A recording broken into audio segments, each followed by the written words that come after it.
The dust of FOB Kestrel tasted of iron and forgotten things. It coated Master Sergeant Anya Rostova's tongue, a gritty welcome to the armpit of the northern range. She stood beside the transport chopper, the rotors still whipping gritty air into a frenzy, her duffel bag a small, dense weight at her feet. She was 48, with lines etched around her eyes by suns in places that didn't appear on maps, and a stillness that other soldiers mistook for weariness.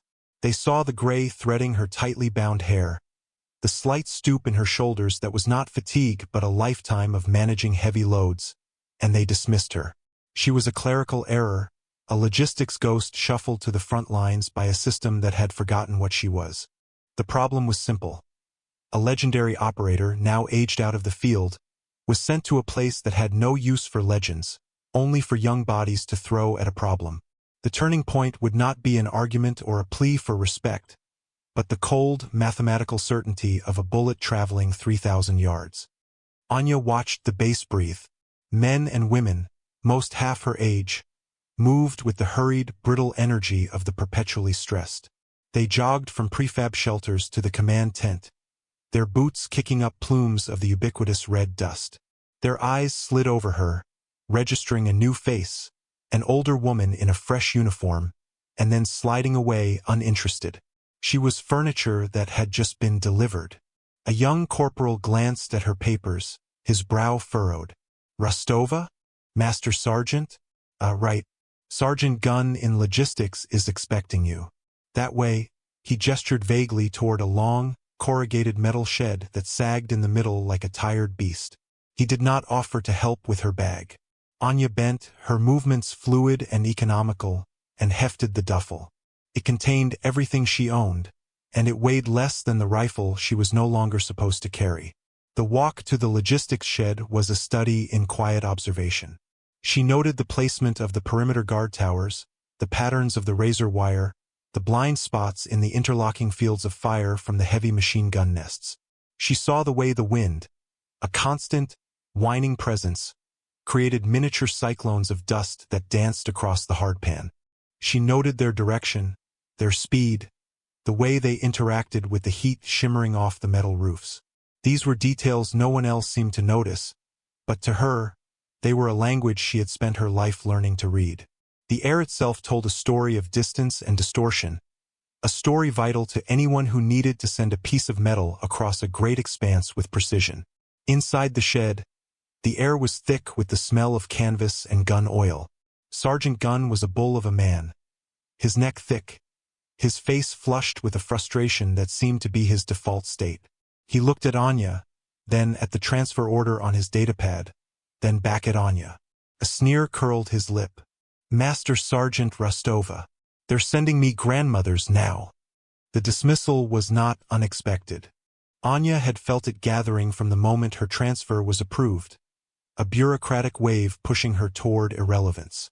Colonel Madsen, the base commander, embodied it with a more polished veneer. He sat behind a makeshift desk in the Tactical Operations Center, the cool air a stark contrast to the oppressive heat outside.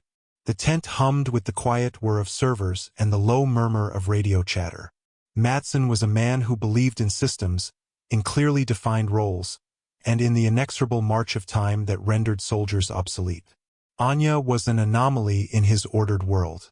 Master Sergeant Rostova, he began, his voice smooth and professional. He didn't rise. Your file is extensive, he tapped a finger on his screen, a gesture of mild annoyance. A lot of it is sealed. Most of it, in fact. 25 years of service. Impressive, the word hung in the air, stripped of any genuine admiration. It sounded more like an accusation. The thing is, Master Sergeant, we are an active combat outpost. We require personnel at peak physical and operational readiness. Your transfer here to a forward position seems irregular. Anya remained standing at ease, her hands clasped loosely behind her back. Her face was a neutral mask. I go where I am assigned. Colonel, her voice was low and even, without a hint of defensiveness. It was a simple statement of fact. Madsen sighed, a soft exhalation of impatience. Look, I don't know who you knew in Central Command to get this assignment, But this isn't a retirement post. I have squads running patrols in hostile territory daily. My people are young, they're fast, and they're resilient. The unspoken words were, and you are not. I can't put you on a patrol roster. The liability is too high. He looked at her as if she were a piece of faulty equipment he was now responsible for.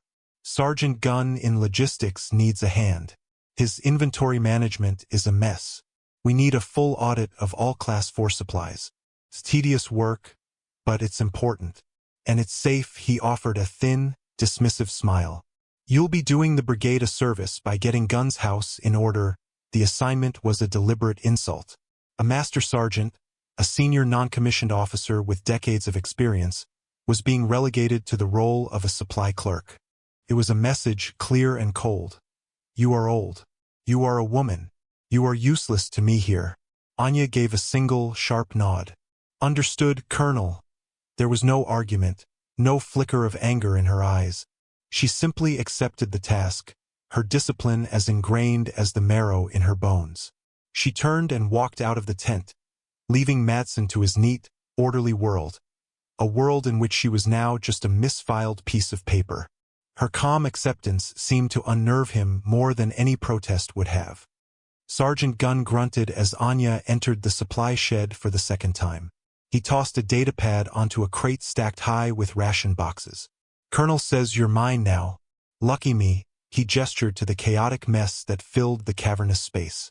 Crates were stacked haphazardly, some spilling their contents onto the dusty floor. Piles of uniforms sat next to boxes of ammunition, and spare vehicle parts were tangled with medical supplies. It was a logistical nightmare, a testament to months of neglect and stress. Start there, Gunn ordered, pointing to a dark corner piled high with canvas tents and camouflage netting. Full inventory, serial numbers, condition, quantity. I want a report by end of day. Don't touch anything else. He turned his back on her, dismissing her as he focused on some other task, making it clear he considered her presence a burden. The work was menial, designed to be demoralizing. But Anya approached it with the same methodical focus she would have given to assembling a rifle. She didn't see a pile of dusty canvas. She saw a system in disarray. She began not by counting, but by observing. For the first hour, she barely moved. She stood in the center of the shed, her eyes scanning everything. She noted the way the light fell from the few grimy windows, illuminating dust motes dancing in the air. She listened to the groan of the metal walls expanding in the heat. Her gaze lingered on a stack of ammunition boxes, noticing the faint discoloration on the brass casings of a few stray rounds, a sign of potential moisture contamination. She saw a crate of advanced optical scopes, supposedly stored in a climate-controlled environment, sitting next to a leaking water cooler. Her mind was a quiet calculator assessing, cataloging, identifying failures in procedure. While her hands were busy, her mind was free. From the open bay door of the shed, she had a clear view of the perimeter and the mountain range that dominated the horizon. It was a sniper's paradise and a defender's nightmare. The peaks were jagged, offering thousands of potential hides. The wind, that constant, whining companion, was the real enemy. She watched it for hours as she worked, her eyes tracking the subtle shifts in the tall, dry grass outside the wire, the behavior of the heat haze rising from the valley floor, the way it bent the light around the distant peaks. Other soldiers saw a desolate landscape. Anya saw firing solutions. She saw trajectories affected by Coriolis effect over extreme distances. She saw pockets of stable air and channels of unpredictable crosswind. She cataloged the thermal updrafts that would lift a bullet and the katabatic winds that would sweep down the slopes in the evening, pushing it down. She mentally mapped the entire valley, her mind's eye placing reticles on distant rock formations, calculating the holdover, the windage, the time of flight. PFC Jia-chan, a young soldier tasked with helping her for an hour, watched her with curiosity. He saw her pause, staring out at the mountains, her expression distant. "Something wrong, Master Sergeant?" he asked. Anya's focus snapped back to the present. "No, Private. Just admiring the view," Chin shrugged. "Not much to admire. Just rocks and dust." Anya gave a small, almost imperceptible smile. Depends on what you're looking for. She went back to her inventory, her hands moving with an efficiency that made the tedious task seem almost graceful. She was building a perfect, ordered system in the chaos of the shed, while outside, her mind was doing the same with the chaos of the wind and the mountains. She was preparing, though she didn't know for what. The pressure began as a change in the radio chatter. A tone of voice, a clipped word. Anya, still methodically sorting through medical supplies in the logistics shed, heard it from the open bay door. The usual drone of status reports from the TOC was replaced by sharper, more urgent calls. A nervous energy began to ripple through the FOB. Soldiers moved with more purpose, their heads tilted up toward the sky. Anya stepped out of the shed, wiping grease from her hands with a rag. She tasted the air, felt different, tense. Sergeant Gunn came jogging past, his face redder than usual. "Get back inside," he barked without looking at her. Perimeter lockdown. Anya ignored him. Her eyes were already scanning the sky, not randomly, but tracing the dead space between the overlapping fields of the base's automated defense turrets. And there it was, a flicker, a small, dark shape, almost invisible against the vast blue, hanging motionless at an impossible altitude. It was too high for small arms, too small and slow-moving for the base's anti-air missile system, which was designed for jets and attack helicopters. In the TOC, the atmosphere was thick with controlled panic. "I have no lock," a communications specialist said, his voice tight. "It's broadcasting some kind of wide-spectrum jamming signal. It's degrading all our targeting systems." Colonel Madsen stared at the main screen, which showed a mess of static where a clear tactical display should have been. "What is it?" "No IFF tag, sir," the specialist replied. "Designation unknown. It's not in the threat library. It's just sitting up there watching us." The implication was clear. It was a spotter drone, an advanced one. It was painting them for an artillery or missile strike. Every second it remained in the air, the probability of incoming fire grew exponentially. "Cycle the counter frequencies," Madsen ordered. "Try a hard reboot of the EW suite." "Already tried, sir. No effect. The jamming is adaptive. Every time we find a window, it closes it." The specialists worked furiously at their consoles, their faces illuminated by the glow of failing systems. Panic began to fray the edges of their professionalism. They were blind, exposed, and a clock was ticking. PFC Chun, the young soldier who had been helping Anya earlier, was manning a secondary console, his face pale. He was running diagnostics, but the results were just a cascade of error messages. The drone was a ghost in their machine, and it was about to bring hell down upon them. Outside, Anya remained perfectly still, her head tilted as she watched the distant speck. She wasn't looking at the drone itself, but at the air around it. She could see the subtle disturbance, the faint shimmer of its electronic warfare bubble. She could see the problem not as a cascade of digital errors on a screen, but as a physical presence in the environment. She had seen this type of technology before, in a place she wasn't supposed to remember. While the men in the tent fought the ghost, she was studying its shadow. Anya walked into the Tactical Operations Center. The guards at the entrance, young and tense, moved to block her, but she moved past them with a quiet authority that brooked no argument. She did not hurry. Her steps were deliberate, measured. The frantic energy in the tent seemed to part around her. Colonel Madsen looked up, his face a mask of irritation. "Master Sergeant, this is a restricted area. I gave you a job to do." His voice was sharp, frayed by the stress of the moment. Anya ignored the reprimand. Her eyes were locked on the main tactical screen, a chaotic swirl of static and corrupted data. "You are fighting the signal," she said, her voice calm and clear, cutting through the nervous chatter. "That is not the problem," the communications specialist, a young lieutenant, scoffed. "With all due respect, Master Sergeant, the signal is absolutely the problem. It's what's jamming us." Anya walked past him and stood behind PFC Chen's console. The young private flinched, intimidated by her sudden presence. She pointed a steady finger at a small, overlooked data stream in the corner of his diagnostic display. It was a raw feed from a passive atmospheric sensor, something usually ignored during an electronic warfare event. Your jamming is a brute force response, Anya explained, her voice never rising. You are trying to shout over the noise. The drone system is adaptive. It listens to your shout and changes its own frequency to nullify it. You are telling it how to beat you. Madsen stared at her, his annoyance warring with a flicker of curiosity. And your solution? Anya leaned over Chen's shoulder. Private, open the spectral analysis suite for the passive sensor array. Filter for microwave band thermal variance. Chen, wide-eyed, fumbled with the controls. He had never used that diagnostic before. A new window opened, displaying a complex graph. The drone's EW suite has a power source, Anya continued, her tone that of a teacher explaining a simple principle. That source generates heat, a minute amount, but it's not uniform. It creates a thermal ghost image in the microwave spectrum, a signature that cannot be masked because it's a byproduct of the system itself. On the screen, a tiny, almost imperceptible spike appeared in the data. There, Anya said, that is its power cycle frequency. It is constant.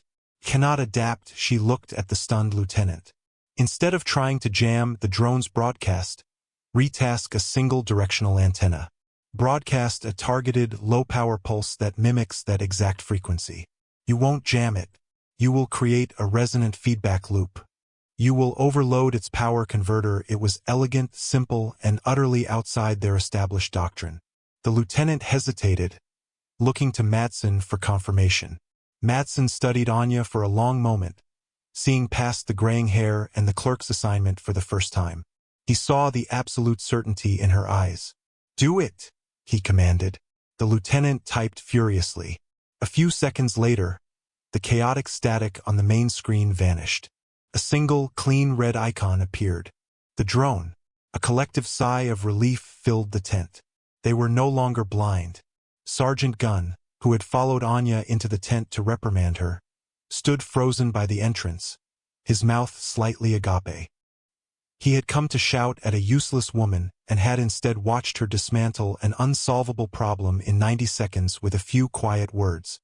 The mood in the TOC shifted from frantic panic to grim frustration.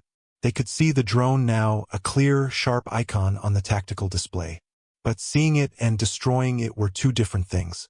Its holding position at 9,000 meters altitude, 3,100 yards range. The weapons officer reported, his voice flat. It's outside the effective ceiling of the phalanx turrets. What about a Stinger? Madsen asked. Negative, sir. Its thermal signature is too low for a missile lock at that distance, and its electronic countermeasures are back online. We bypassed the jamming, but its defensive suite is still active. A missile would just be diverted. The drone was taunting them. It sat in a perfect dead zone in their defenses. Too high for guns, too subtle for missiles, too far for anything else. They were in a stalemate, but it was a stalemate the drone was winning. Every minute it stayed up there, it gathered more data, refined its targeting solution for the inevitable strike. The soldiers in the TOC, who moments before had been on the verge of panic, were now grimly silent. They had been given a reprieve, only to be faced with a different kind of helplessness. All eyes kept flicking to the calm, older woman who stood near the edge of the room. Anya Rostova had not moved. She was watching the tactical display, her expression unreadable. She had solved the first part of the puzzle, and now they were all looking to her, consciously or not, for the second. The whispers started, quiet at first, then more openly. Who is she? A young sergeant asked the man next to him. Logistics, man. Gunn's new clerk. No way. You see what she just did? My sister's an EW tech at command. She's never mentioned anything like a resonant feedback loop. Corporal Mateo Diaz, a quiet infantryman who had been assigned to TOC security, watched Anya with a strange intensity. There was something familiar about her stillness, about the economy of her movements. He felt a memory stirring, something from long ago, from his first deployment. A bad one. Colonel Madsen walked over to Anya. The dismissiveness was gone from his tone, replaced by a grudging respect. Master Sergeant, you have any other unconventional solutions for us? Anya's gaze shifted from the screen to the colonel's eyes. A problem of distance and location can sometimes be solved with physics, she said simply. What does that mean? Madsen pressed. It means the drone is a physical object, Anya replied. Physical objects can be broken. Sergeant Gunn, still standing by the door, let out a short, harsh laugh. Break it with what? Harsh language. It's at 3,100 yards. That's almost 2 miles. You can't hit the broadside of a mountain from that range, let alone a drone the size of a Thanksgiving turkey. Anya's eyes met Gunn's. There was no anger in her gaze, just a quiet, unnerving confidence. 3,100 yards is a difficult shot, she corrected him calmly. Not an impossible one. The entire TOC went silent. Everyone stared at her. The implication of her words hung in the air, audacious and unbelievable. Colonel Madsen looked from Anya to the red icon on the screen, and back again. He was a man of systems and procedures, and every system he had failed. He was left with this strange, quiet woman and her impossible claim. Desperation was a powerful motivator. Can you make that shot? Madsen asked, his voice barely a whisper. Anya did not boast. She did not list her qualifications. She simply gave a single, slow nod. The challenge was set. The request, born of desperation, was now a command. Madsen led the way out of the TOC with Anya following. Sergeant Gunn and Corporal Diaz trailed behind, along with a handful of other curious and skeptical soldiers. They walked to the western perimeter, to a firing position on a raised earth and sandbag berm that overlooked the vast, empty valley. The wind was a physical force here, whipping dust into their faces and tugging at their uniforms. A specialist arrived, carrying a long, heavy case. He set it down and opened it. Inside, nestled in custom-cut foam, was an M200 intervention sniper rifle. It was a beautiful and terrible instrument, chambered in 408 Chaytak, a round designed for extreme long-range engagements. It was the base's last resort, a specialized weapon that required a master's hand, and no one at FOB Kestrel was qualified to use it to its full potential. It was more of a totem than a tool. Anya knelt, her movements practiced and reverent. She ran her bare hands over the cold steel of the rifle, her touch both familiar and possessive. It felt like an extension of her own body, a limb she had been missing. She checked the action, the seating of the magazine, the torque on the scope rings. Gunn watched her, his arms crossed, a smirk fixed on his face. Pretty rifle, Grandma. You even know how to zero that thing? He sneered, his voice loud enough for the small crowd to hear. Anya ignored him. She attached the bolt and worked it a few times, listening to the smooth, mechanical click. She lay prone, settling her body into the dusty earth, becoming a part of the landscape. The rifle seemed to melt into her, the stock resting against her shoulder as if it were made for her. Corporal Diaz set up a spotting scope beside her. Wind is 270, gusting from 8 to 12 miles per hour, he reported, his voice professional, though his eyes were wide with a mixture of awe and dawning recognition. Anya didn't seem to hear him. Her right eye was pressed to the scope, but her left eye was open, watching the world. She observed the mirage, the heat shimmer that distorted the air between her and the target. It flowed like a river, a visible representation of the wind she could feel on her cheek. It's not a steady 12, she murmured, more to herself than to Diaz. There's a vertical component from the canyon floor, and a shear layer at 2,000 yards. She made a minute adjustment to the elevation turret on her scope, then a larger one to the windage knob. The clicks were tiny, precise sounds against the howl of the wind. Gunn scoffed again. What's the matter? Getting cold feet? Just shoot the damn thing so we can all get back to work. Quiet, Madsen commanded, his eyes fixed on Anya. The pressure was immense. A crowd had gathered. The fate of the base rested on this one improbable action. Failure would not only mean destruction but also humiliation. Anya's world shrank to the circle of light in her scope. In the center of the crosshairs, impossibly small, was the drone. It was just a speck. She controlled her breathing. Inhale, exhale. She found the natural respiratory pause, the moment of perfect stillness between breaths. Her finger rested on the trigger. She wasn't pulling it. She was applying pressure, steadily, until the rifle decided to fire. The world erupted in a deafening roar. The rifle bucked against her shoulder, a familiar, violent kiss. Diaz, his eye glued to the spotting scope, gasped. Hit! Direct hit on the primary optical sensor. A cheer went up from the assembled soldiers, but Matson silenced them with a raised hand. On the TOC relay, a voice crackled. Target is damaged but still airborne. It's rerouting functions to its secondary sensors. The drone had backups. Anya worked the bolt, ejecting the spent casing and chambering a new round in one fluid motion. She didn't look up. It has 5 optical ports, she stated, her voice flat. 1 primary for secondary. She settled back behind the scope, her breathing already under control. The wind had shifted slightly. She made another infinitesimal adjustment. Again the roar. Diaz shouted, "Hit! Second sensor is gone." For more times. For more impossible shots. She worked the bolt, adjusted for the subtle shifts in the wind she alone seemed to see, and fired. The third shot. The fourth. The fifth. Each time, Diaz called out the hit, his voice growing more incredulous with each success.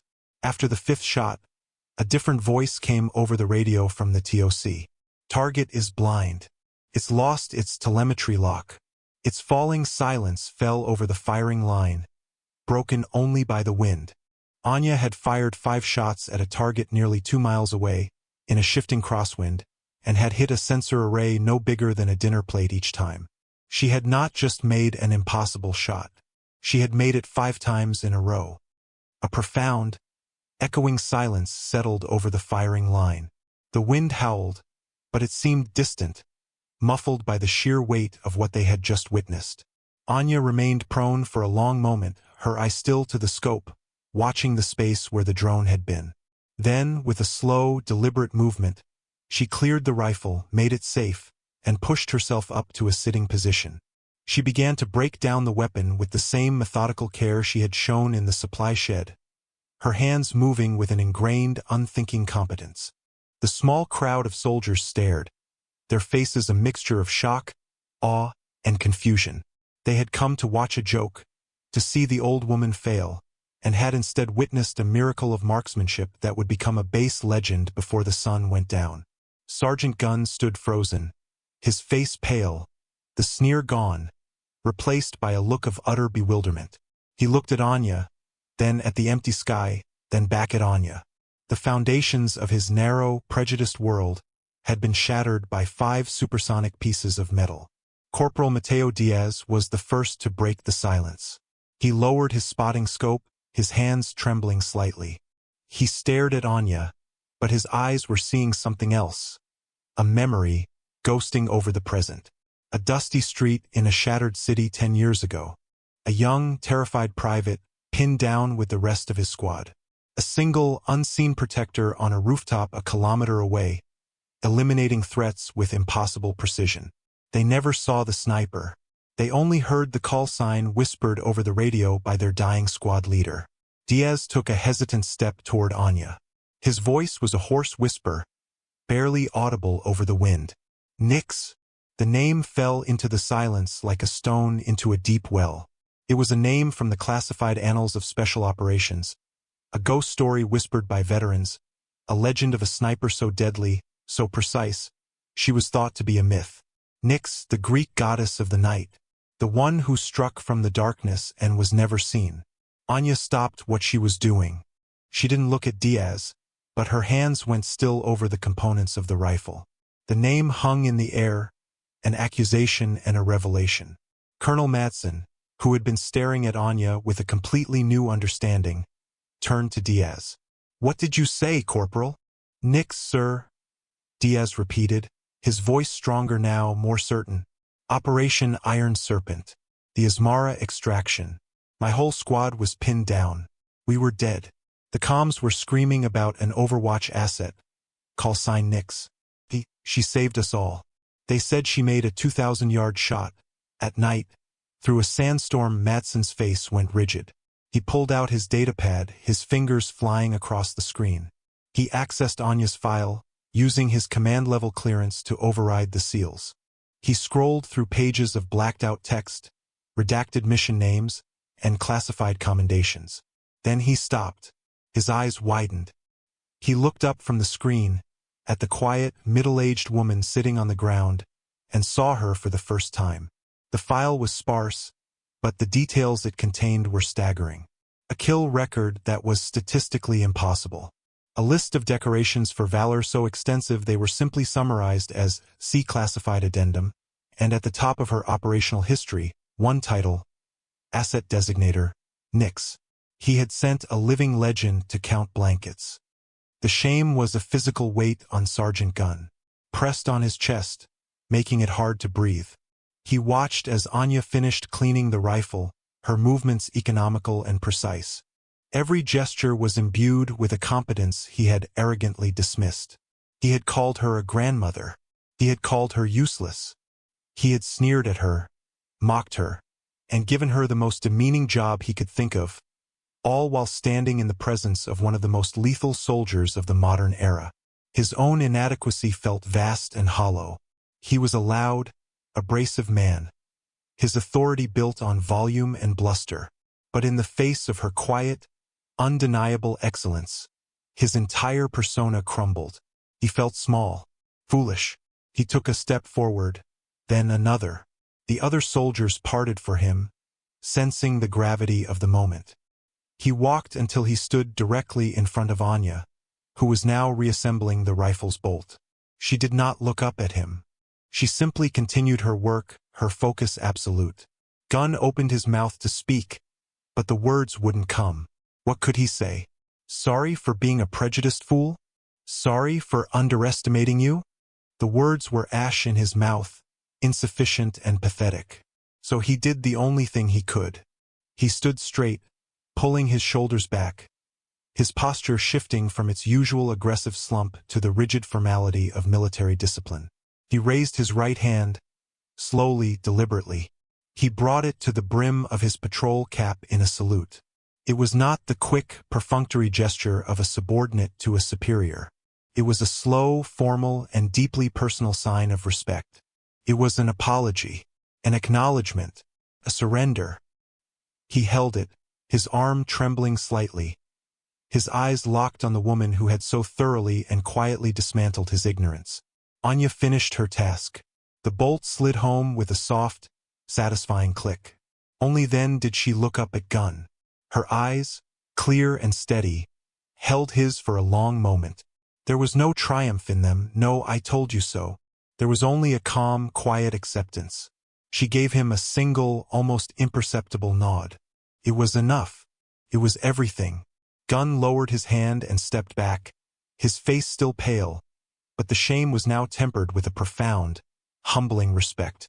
Across the berm, Colonel Madsen walked toward them. He stopped in front of Anya, who had now risen to her feet. He looked at the woman he had assigned to inventory duty, the woman he had considered a liability. "Master Sergeant Rostova," he said, his voice formal and stripped of all its earlier condescension. He extended his hand. "An honor to have you at this post." Anya looked at his outstretched hand and, after a moment's hesitation, took it. Her grip was firm, her hand calloused. The handshake was brief, professional, but it was a public declaration. The social order of the base had been irrevocably altered. It wasn't about rank or age or gender anymore. It was about competence. And Anya Rostova had just given a masterclass. That evening, the sun bled across the horizon, painting the jagged peaks in hues of orange and deep purple. The relentless wind finally died down, leaving behind a profound stillness. The base was quiet, the usual boisterous energy of the soldiers replaced by a more subdued, contemplative mood. The story of the 5 shots had spread like wildfire, morphing from rumor to legend in a matter of hours. Anya Rostova sat alone on a stack of empty ammo crates behind the logistics shed, the place of her exile now a sanctuary of her own choosing. In her lap lay the M200, its metal components gleaming softly in the twilight. She was meticulously cleaning it, not because it needed it, but because the ritual was a comfort. The familiar scent of gun oil, the feel of the soft cloth on the cold steel, the precise, ordered process of disassembly and reassembly. It was a form of meditation. It was the language she was most fluent in. PFC Chun approached her hesitantly, holding out a steaming mug. "Thought you might want some coffee, Master Sergeant," he said, his voice soft with reverence. Anya looked up, her expression softening for the first time that day. She took the mug, her fingers wrapping around its warmth. "Thank you, Private. What you did today." Chun started, then trailed off, unable to find the words. "I've never seen anything like it." "The wind was steady," Anya said simply, deflecting the praise. "The rifle is well made." Chun knew it was more than that.